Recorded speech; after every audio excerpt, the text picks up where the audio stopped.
जय महाराष्ट्र. मी रामदास कांबळे, माजी नगरसेवक सायन प्रतीक्षा नगर.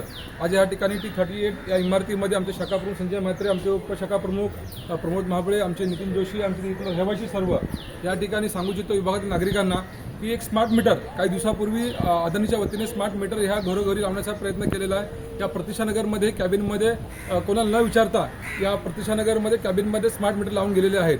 पण शासनाने त्यांना स्थगित दिली असता काही ठिकाणी ते अजून प्रयत्न करतायत की त्या ठिकाणी स्मार्ट मीटर लावण्याचा.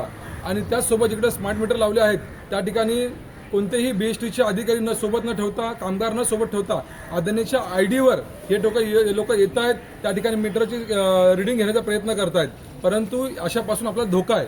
खऱ्या अर्थाने आपण हे मुंबई महानगरपालिकेचे बेस्ट प्रशासन हे काम बघत असतं. आणि जर अशा प्रकारे जे अदानीचे माणसं येऊन जर बघत असतील तर त्या ठिकाणी भविष्यामध्ये आपल्याला खूप मोठा धोका आहे. आपण अशा लोकांना कोणत्याही प्रकारची चावी, मीटरची चावी, कॅबिनची चावी देऊ नका, जेणेकरून ते रिडिंग घेतील.